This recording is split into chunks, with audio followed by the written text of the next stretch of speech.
Well, hello, my dear Sissy. Are you ready for another week of sissification? Of course you are. So I think for this week, I want you to cover posture. Posture is extremely important, especially these days where everybody's on their phone and they're hunched. Now that hunching is actually going to cause a real curvature in your back. You're not going to notice it right now, but as you get into your 70s and 80s, all those years of hunching over, oh honey, it's going to show, and we do not want that.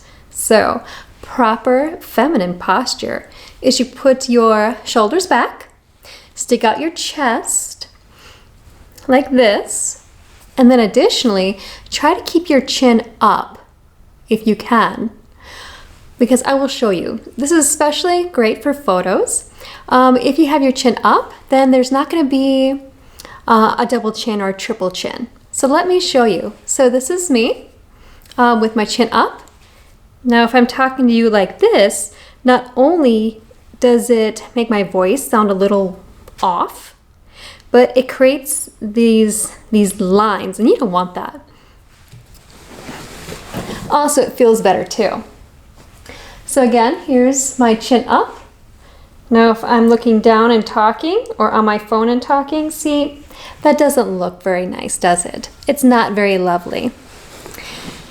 And I will tell you, if you're used to like curving your shoulders inward, or just not at all back, once you start focusing on shoulders back, chest out, about after a couple weeks, you're gonna feel so much better.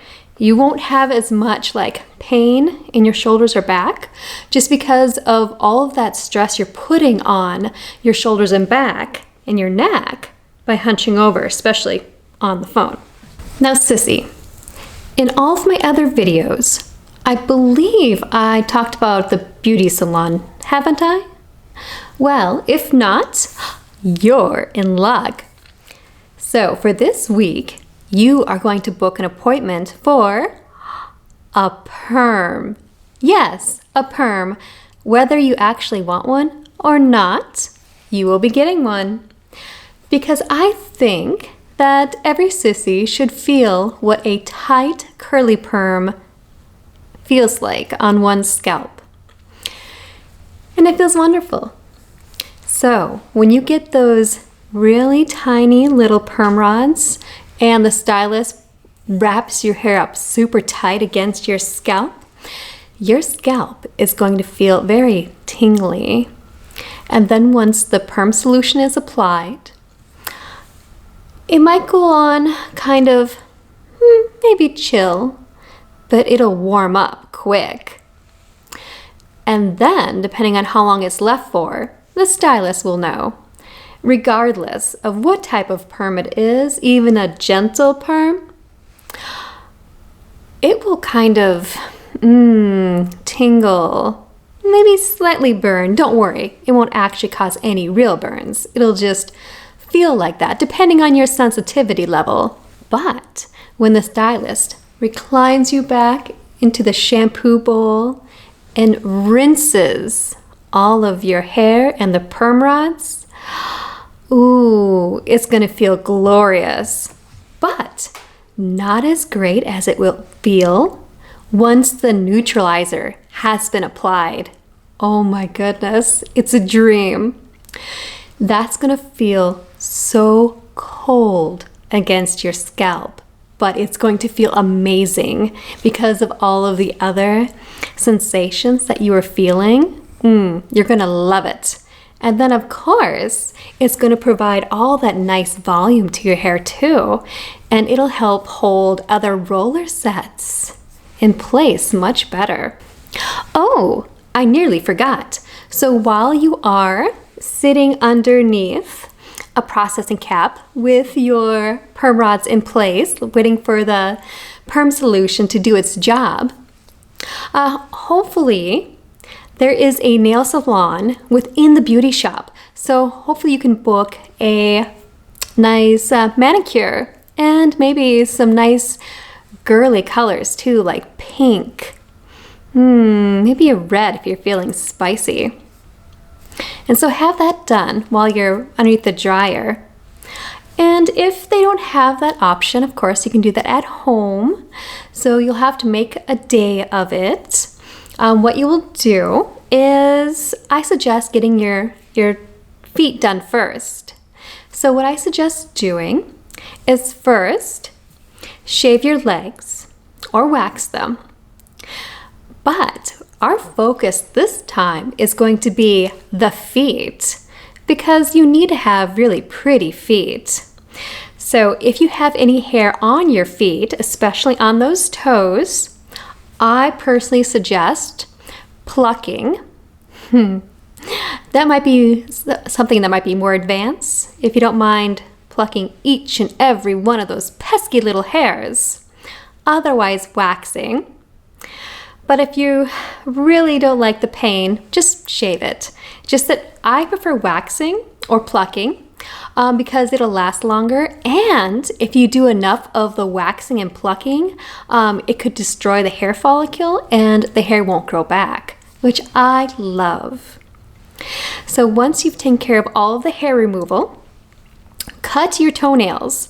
So my advice is you'll want to cut your toenails or your fingernails if you're doing your fingernails before taking a shower, basically before they get wet.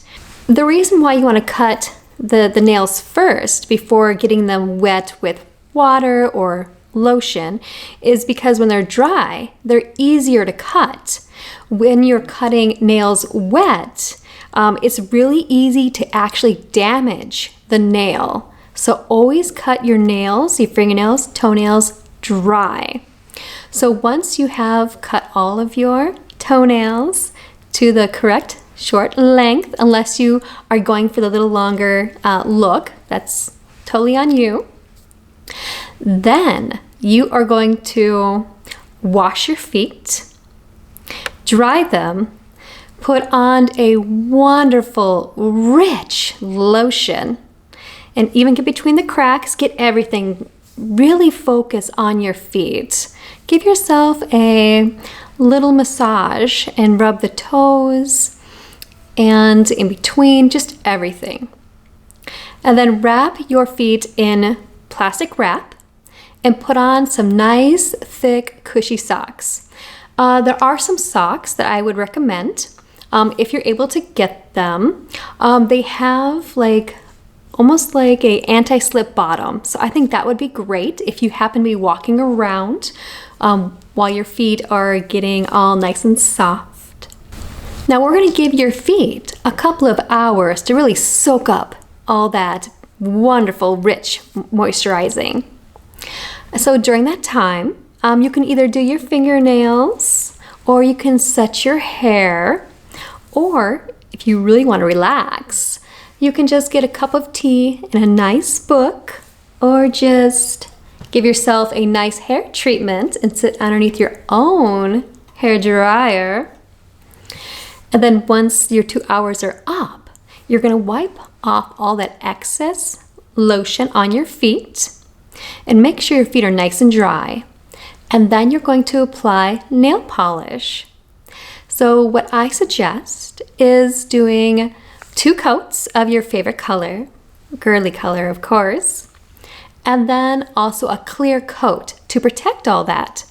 Now what all that will allow you to do is your nail polish on your toenails and fingernails will last about a week or so, which is wonderful because you really want to show off your nails and toenails because you put so much work into them.